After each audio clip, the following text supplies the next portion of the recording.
Hello everyone.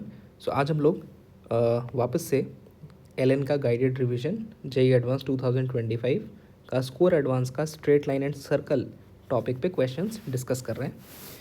तो first question है, if a point P move such that its distance from the line is same as its distance from this point. तो एक point P का distance इस line से और उस point से क्या बता रहा है, इक्वल बता रहा है।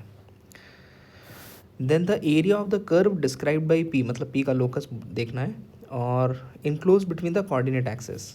ठीक है, सबसे पहले लोकस निकाल लेते हैं। तो पी पॉइंट का लोकस इस हिसाब से बता रहा है कि डिस्टेंस एक लाइन से और एक पॉइंट से कैसा इक्वल है।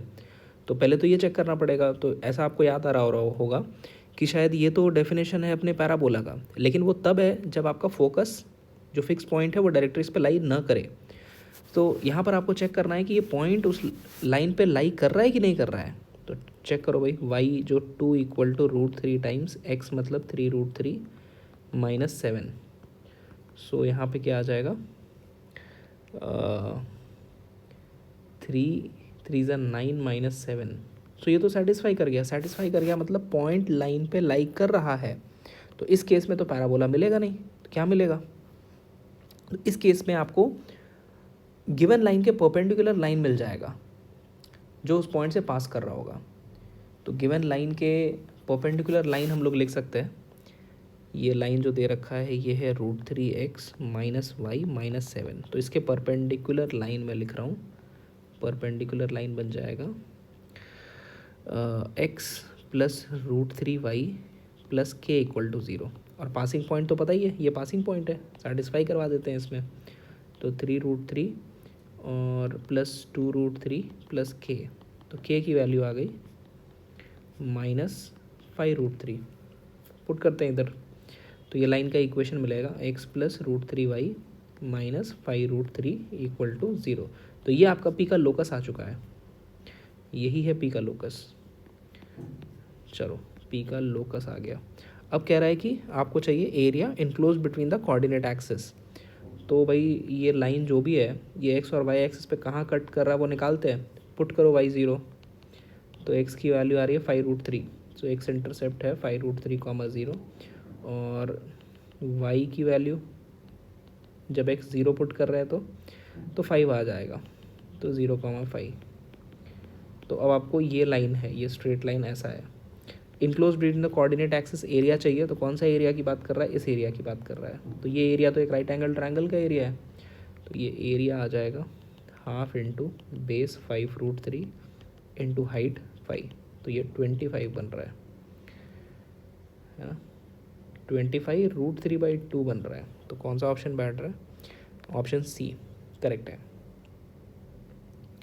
चलिए अगले क्वेश्चन पर आते हैं।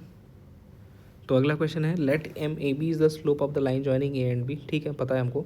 और AB A1 A2 ऐसे बहुत सारे पॉइंट्स दे रखे हैं, आर सच दैट ये सारा AP में है और ये भी सारा AP में है। तो अपने को ये सब की एक्सप्रेशन की वैल्यू बतानी है।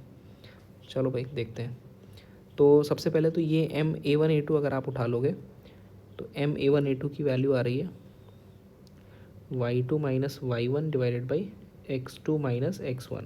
इसी प्रकार से अगला वाला MA2 A3 क्या बन जाएगा, y3 minus y2 divided by x3 minus x2। और इस तरीके से चलता जाएगा।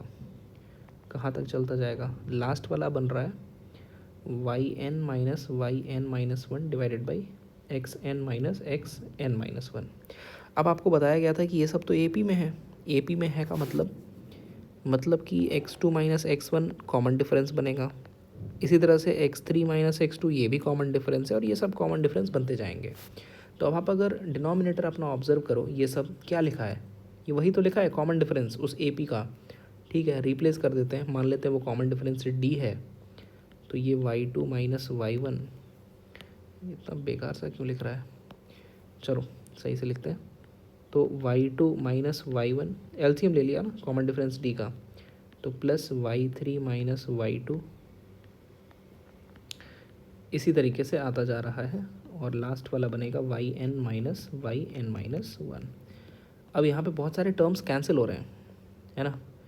कौन से टर्म्स, जैसे ये y2 आपको कट जाएगा, तो पहले का पहला और दूसरे का दूसरा कट जा रहा है, इस तरह से ये पहले का पहला दूसरे का दूसरा कट जाएगा, पहले का पहला दूसरे का दूसरा कट जाएगा। तो बच रहा है अपने पास क्या, बच रहा है Y N minus Y N Y one divided by D.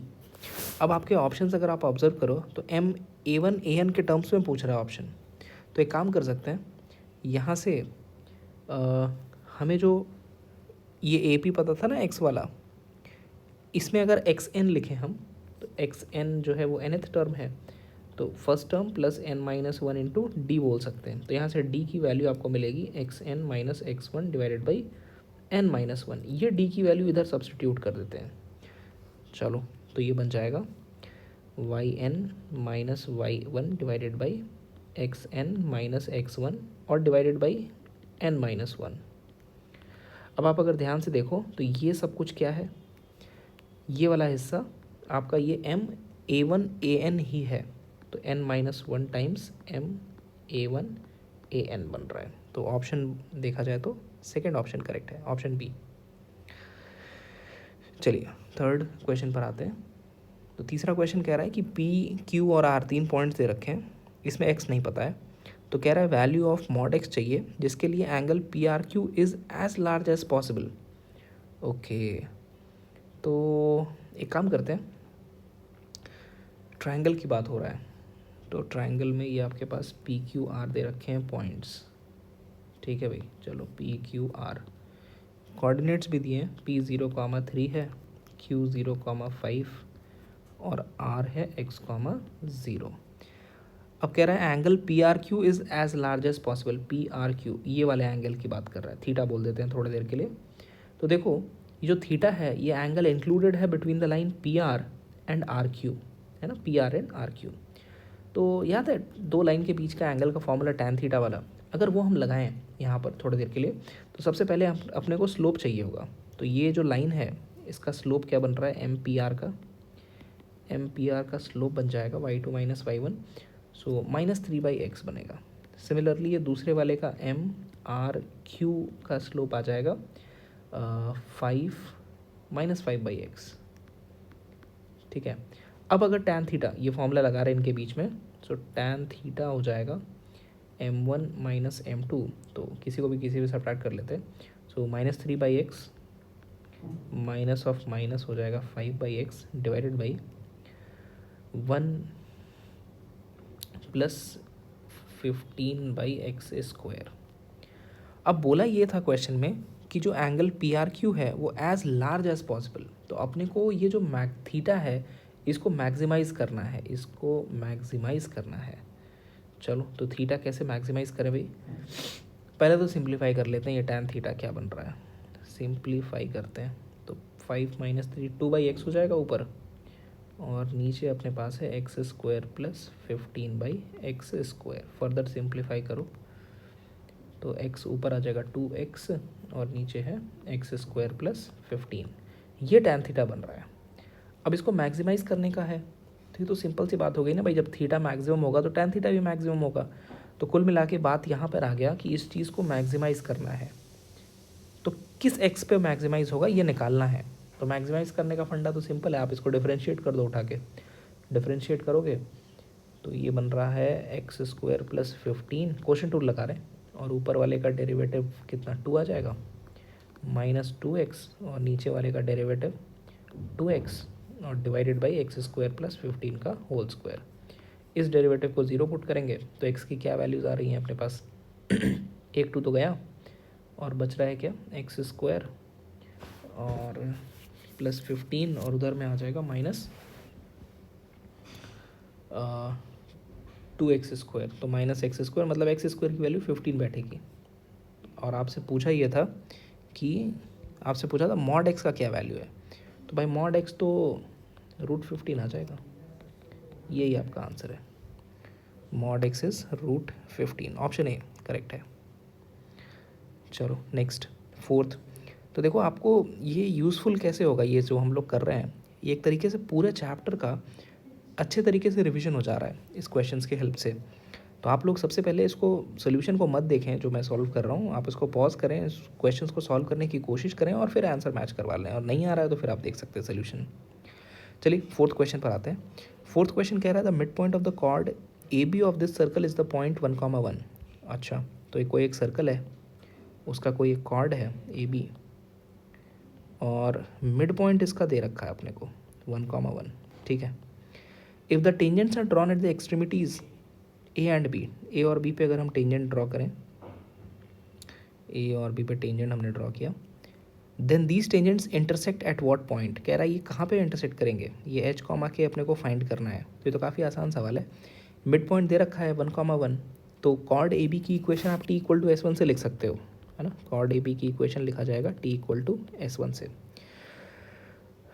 जो तो यहाँ पे पॉइंट 1,1 को यूज़ करके T equal to S one लिखना है। चलो लिखते हैं। टी मतलब x1 y1 1,1 है, तो x प्लस वाई यहाँ पे हो जाएगा -3x plus 1 -2y plus 1 plus 3। ये t हो गया इक्वल टू S1 का मतलब है पॉइंट आपको पुट कर देना है सर्कल की इक्वेशन में। चलो भाई पुट करते हैं। तो 1 पुट करोगे तो 1 + 1 -6 -4 + 3 बैठ रहा है। तो यहाँ पे माइनस कितना आ जाएगा, 5 आ जाएगा। 6 4 10 और 3 2 5, 5 - 10 -5, माइनस का 5 आ रहा है। सिंप्लीफाई कर लेते हैं इसको। तो x वाले टर्म x - 3x हो जा रहा है -2x, और y वाले टर्म y - 2y -y, और कॉन्स्टेंट्स क्या क्या है, कांस्टेंट है -3, और -3 + 3 तो कट गया, बचेगा -2 और 5 इधर लेकर आते हैं, 5 - 2 + 3। तो ये अपना इक्वेशन आ गया। किसका इक्वेशन आ गया, ए बी का।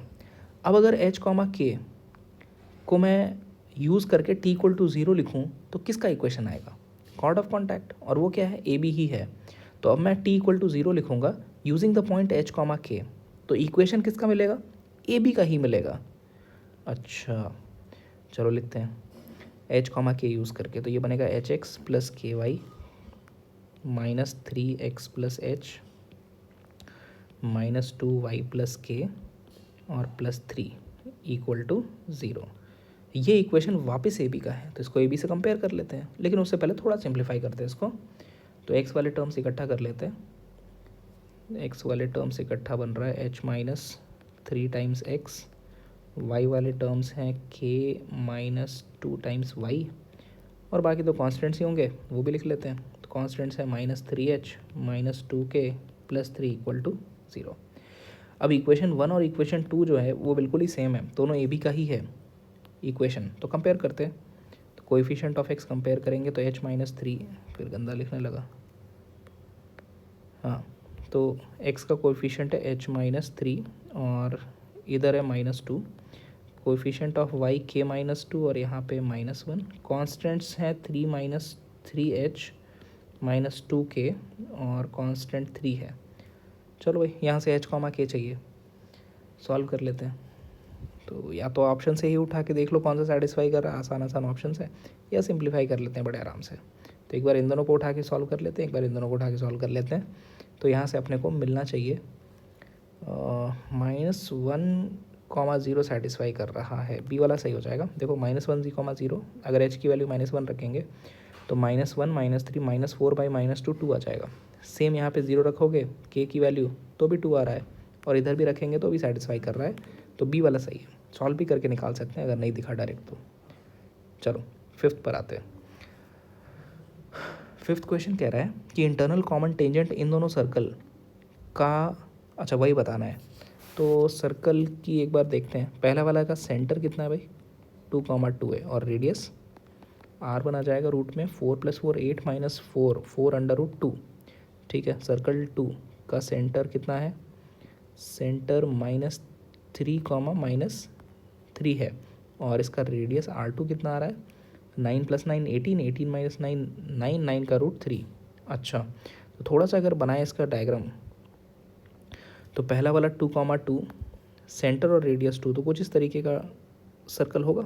ये सर्कल 1 है अपना, और दूसरा वाला जो सर्कल है वो -3 और रेडियस 3, तो वो कुछ इस प्रकार का है।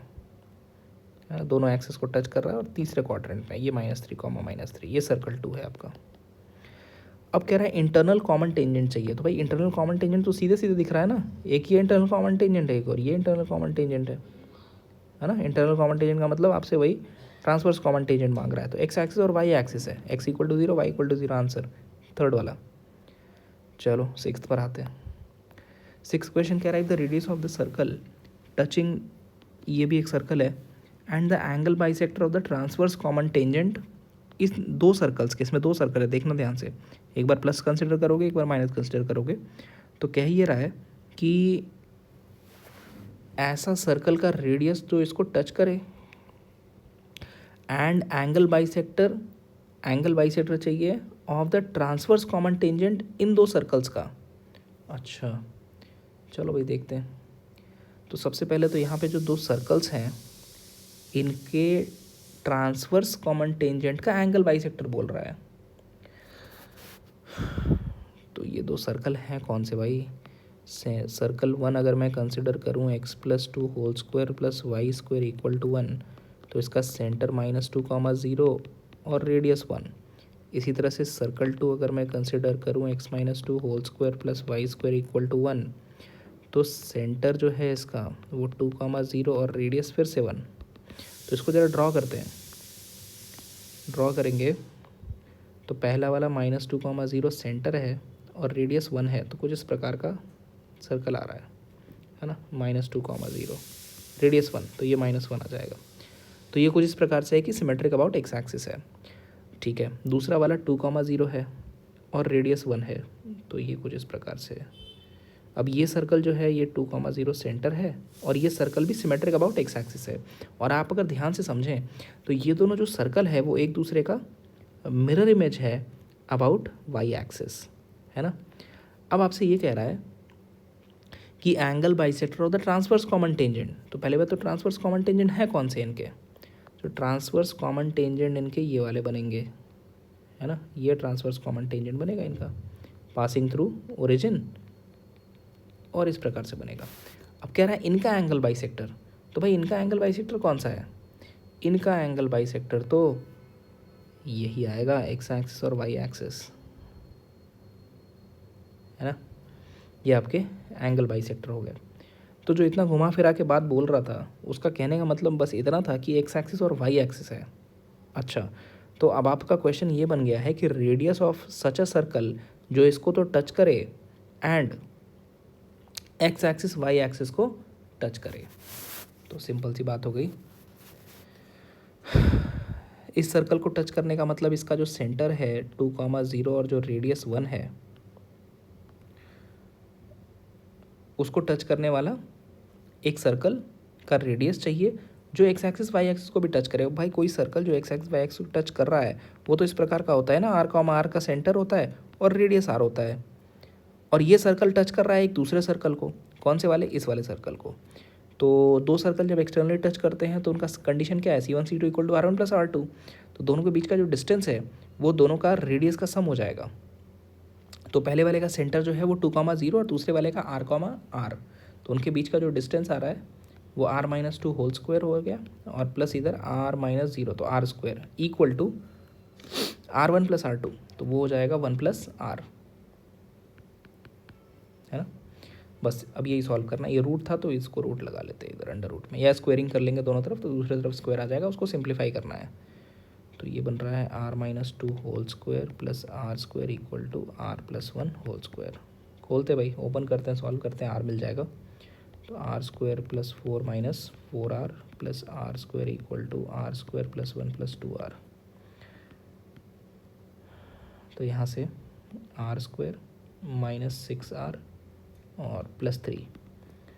अब इसमें कह रहा है P प्लस Q चाहिए, मतलब आपको इसको रूट के फॉर्म में लिखना है, तो ये हो जाएगा -B plus minus root over B square 36 minus 4AC by 2A। तो ये बन रहा है R इक्वल टू 2 3 6 और यहाँ से 2 2 कट जाएगा, √6 बच जाएगा, है ना। तो P प्लस Q क्या बन गया, 3 + 6 9, ऑप्शन बी आपका करेक्ट है, 9 आ रहा है। चलो क्वेश्चन ठीक था, यहाँ पे एक्सटर्नल टचिंग का केस था और ज़बरदस्ती एंगल बाइसेक्टर और ट्रांसवर्स कॉमन टेंजेंट की बात कर रहा था, बट ठीक है, सही पॉइंट है, एनालाइज करने में मज़ा आया। चलो भाई नेक्स्ट क्वेश्चन पर आते हैं, सेवन्थ क्वेश्चन पे। सेवन्थ क्वेश्चन कह रहा है as shown in the figure C1 C2 दो कॉन्सेंट्रिक सर्कल हैं जिनका सेंटर ओरिजिन पे है और उनके रिस्पेक्टिव रेडियाई 4 और 2 यूनिट्स दे रखे हैं। कह रहा है पॉइंट A, 3 लाई कर रहा है इन द शेडेड रीजन, ये शेडेड रीजन दे रखा है। तो ए का इंटरवल बताना है। अब पहली चीज़ तो ये कि ये जो पॉइंट है वो इस रीजन में है, तो पॉइंट बड़े वाले सर्कल के अंदर आएगा, है ना, इनसाइड रीजन में है। तो बड़े वाले सर्कल का इक्वेशन क्या बन रहा है, इसका इक्वेशन बनेगा x² + y² = 4² 16। और जो छोटा वाला सर्कल है इसका इक्वेशन क्या है, x² + y² = 2² मतलब 4। तो जो पॉइंट है वो बड़े सर्कल के अंदर है, तो मतलब पॉइंट को अगर हम पुट करेंगे तो a² + 9 - 16 वो <0 होना चाहिए, है ना।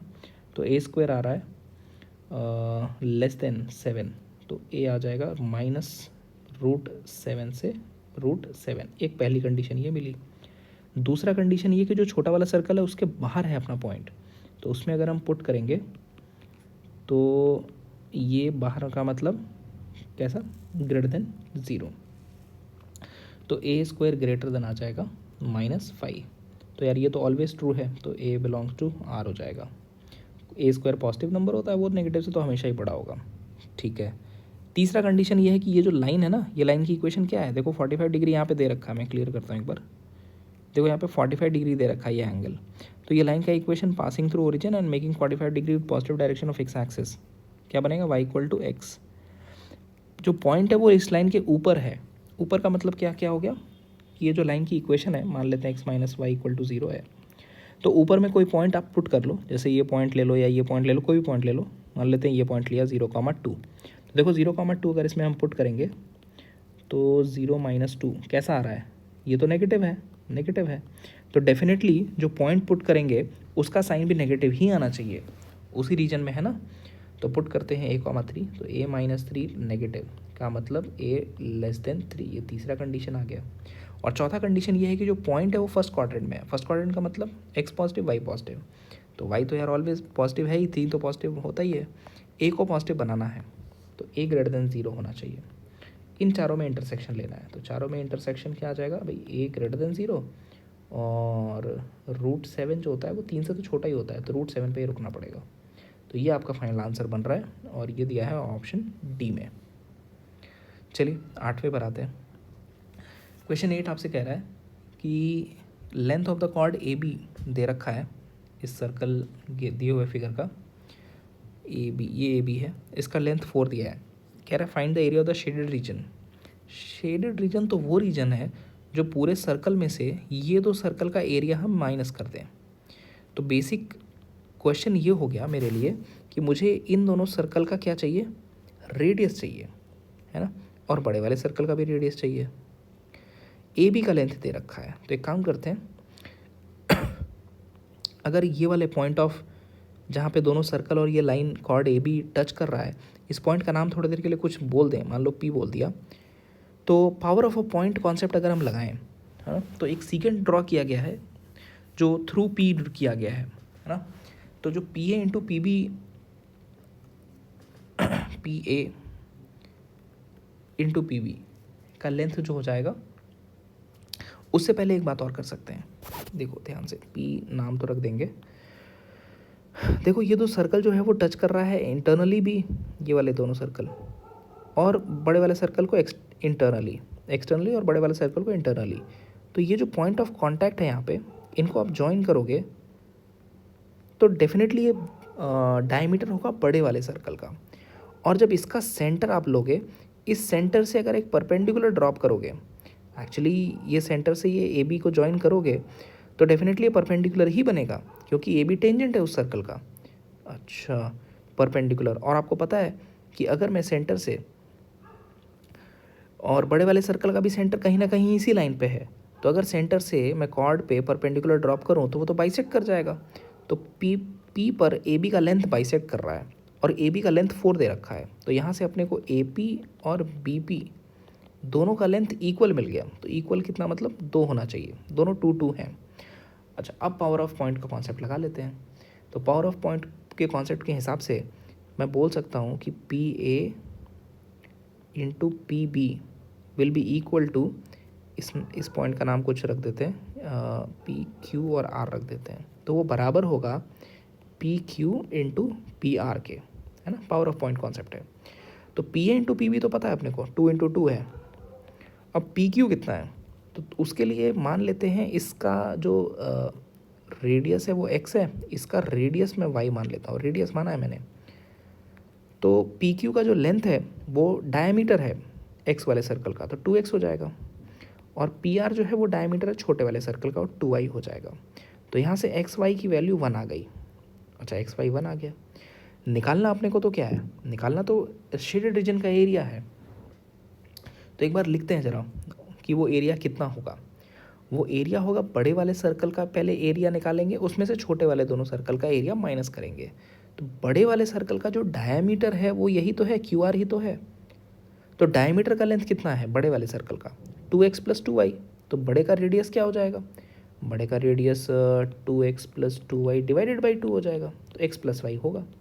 तो बड़े वाले का जो एरिया आ रहा है, एरिया बड़े वाले का वो pi X plus Y whole square आएगा, है ना। अब इसमें से माइनस करेंगे दोनों छोटे वाले का एरिया, तो भाई दोनों छोटे वाले का एरिया माइनस करते हैं एक एक करके। तो पाई पहले वाले का रेडियस एक्स स्क्वायर है, दूसरे वाले का पाई रेडियस है वाई स्क्वायर। तो पाई अगर हम थ्रू आउट कॉमन ले लें तो ये बच रहा है एक्स प्लस वाई का whole square minus X square minus Y square. ये तो यार काम आसान होता हुआ दिख रहा है, ओपन करो इसको। तो X square plus Y square plus 2xy, तो minus X square minus Y square तो गया, बचेगा सिर्फ अपने पास 2πxy। और देखो एक्स वाई की वैल्यू आप 1 निकाल चुके हो, तो ये आंसर आ गया है 2π, ऑप्शन डी, है ना। बढ़िया क्वेश्चन था पावर ऑफ पॉइंट के कॉन्सेप्ट पे। चलिए अगले क्वेश्चन पर आते हैं। अगला क्वेश्चन कह रहा है if this line is a normal to the circle, है ना, ये लाइन जो है वो नॉर्मल है सर्कल पे, coordinate of its centre are such that its abscissa है, मतलब X coordinate is twice of ordinate, मतलब डबल है वाई कोऑर्डिनेट के, and circle touches the X axis, then equation of the circle. अच्छा, अब देखो बोलना ये चाह रहा है कि एक सर्कल है, ध्यान से समझेंगे, एक सर्कल है, ये लाइन जो है वो नॉर्मल है। देखो किसी भी सर्कल में जो नॉर्मल होता है वो तो सेंटर से पास करते हुए जाता है, तो ये आपका नॉर्मल होगा। एक तरह से कह सकते हैं diameter, one of the diameter का इक्वेशन है ये, है ना। चलो, तो इसका इक्वेशन दिया है y equal to X minus 2। अब कह रहा है कोऑर्डिनेट ऑफ इट्स सेंटर इस प्रकार से हैं, सेंटर का कोऑर्डिनेट इस प्रकार से है कि x इक्वल टू 2y है। तो मान लेते हैं मेरा सेंटर का x कोऑर्डिनेट a है, तो y कोऑर्डिनेट क्या हो जाएगा, x बाई 2 हो जाएगा, a बाई 2 हो जाएगा। अब ये जो सेंटर है ये तो इसी लाइन पे लाई कर रहा है, इस वाली लाइन पे, तो इसको सेटिस्फाई करेगा, पुट कर देते हैं। पुट किया भाई, तो a by 2 equal to a minus 2, यहाँ से अपने को a की वैल्यू मिल जाएगी। तो कितना आ रहा है, a इक्वल टू 4 आ रहा है ना, a माइनस a बाई 2, हाँ, a की वैल्यू 4 आ गई। अब बोला ये था कि and circle touches the X axis, circle x axis को भी टच कर रहा है। तो अगर ये सर्कल है जो एक्स एक्सिस को टच कर रहा है और जिसके सेंटर के कोऑर्डिनेट आपको पता है अब, है ना, सेंटर का कोऑर्डिनेट है 4,2, तो रेडियस तो यही है ना 2। अब तो आप इक्वेशन लिख सकते हो, तो X minus 4 whole square plus Y minus 2 whole square equal to R square 4, ये आपका आंसर है। तो एक बार ओपन कर लेते हैं, देखते हैं कौन सा ऑप्शन बैठेगा। तो X square plus Y square minus 8x minus 4y और 16 4 20, तो 16 बच जाएगा प्लस 16। तो देखो भाई कौन सा वाला ऑप्शन है, यहाँ से पहला ही ऑप्शन बैठ रहा है ना। चलो 10th क्वेश्चन पर आते हैं। कह रहा है tangents drawn from 6,4 to this circle intersects the Y axis at A and B. तो ए बी का लेंथ आपको पूछा गया है। चलिए देखते हैं। तो एक बार ये सर्कल देख लेते हैं क्या है भाई। सेंटर का कोऑर्डिनेट है 2,2 और रेडियस कितना है, रेडियस आ जाएगा 4 4 माइनस 4 2 आ जाएगा ना, रेडियस 2 है। तो एक बार सर्कल ड्रॉ करते हैं, सर्कल ड्रॉ किया जाए। सर्कल का सेंटर 2,2 है, रेडियस 2 है, तो मतलब ये तो फर्स्ट क्वाड्रेंट में दोनों एक्सिस को टच करने वाला सर्कल है, ऐसा सर्कल है, ठीक। अब कह रहा है कि टेंजेंट्स आर ड्रॉन फ्रॉम 6,4, 6,4 से इस पर टेंजेंट बनाया जा रहा है। तो 6,4 तो इस सर्कल के बाहर है ना, कहाँ पे होगा 4 का मतलब, थोड़ा अगर सही से सर्कल मैं ड्रॉ करूँ तो ये आपका सर्कल है,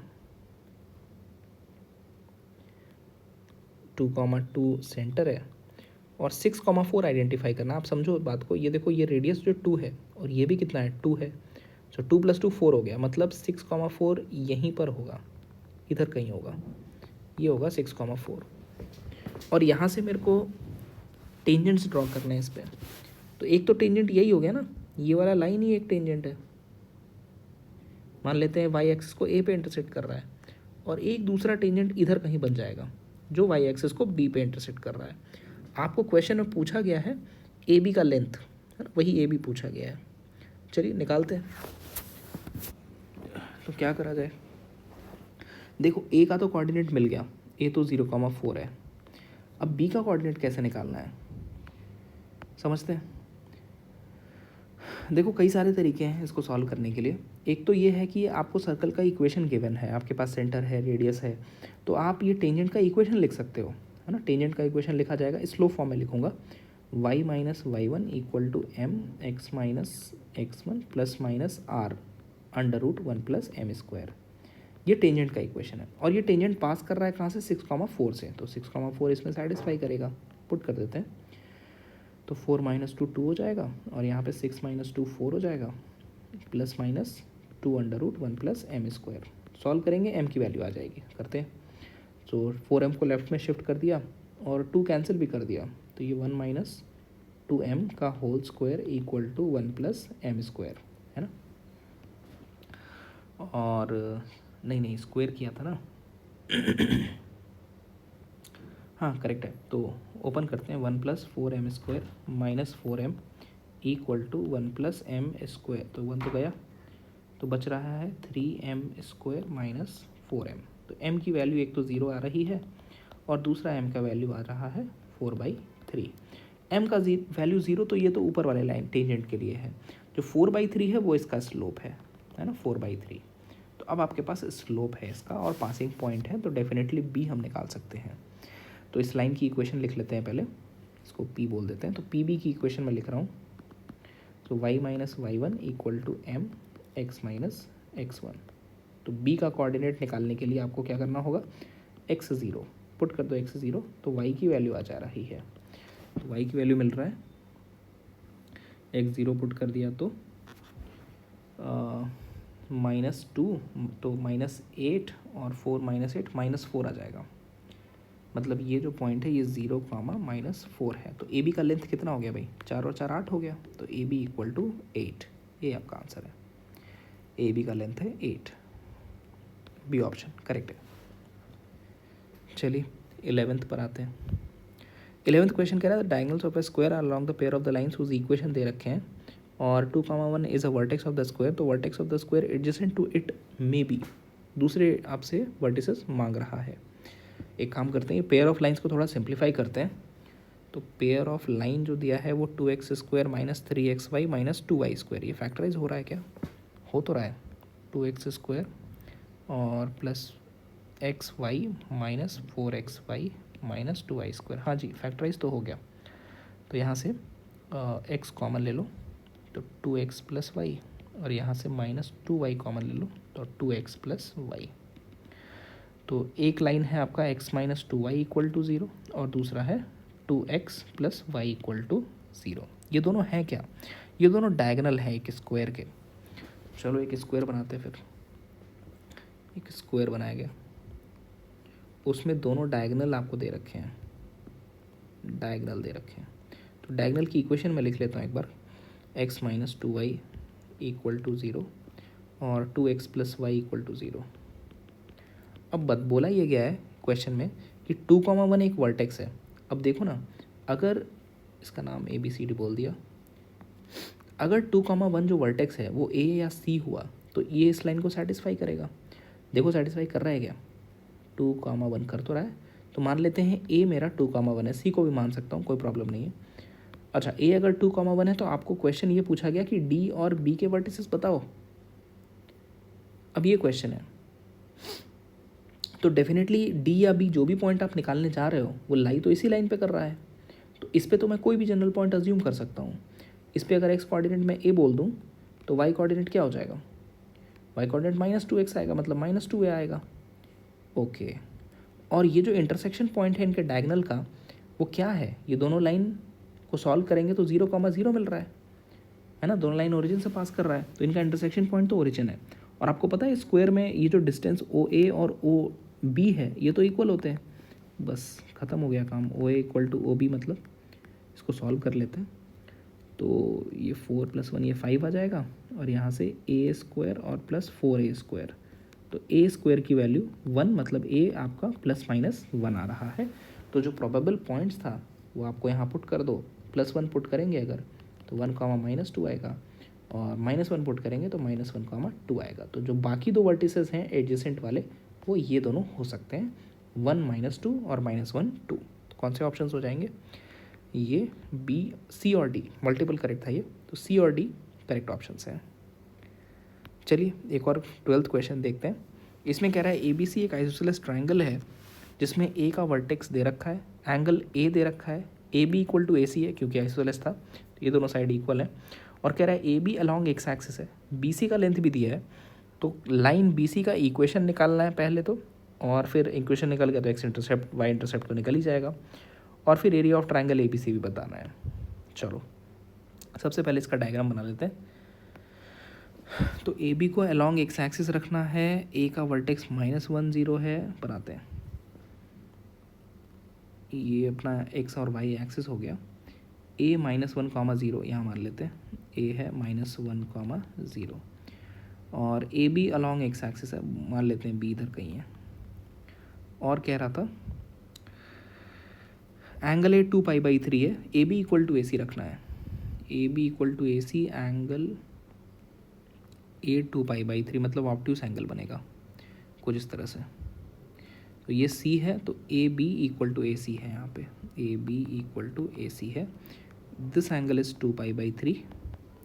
और जब AB = AC हो गया, ये दोनों इक्वल हो गए, तो ये दोनों एंगल्स इक्वल हो जाएंगे। तो 1π - 2π/3 इज़ π/3, तो उसका आधा हो जाएगा, π/6 π/6 हो जाएगा ये। चलो हो गया। आगे बोला है BC का लेंथ 4√3 है, तो BC का इक्वेशन बताना है। चलो BC का लेंथ यहाँ पे 4√3 है।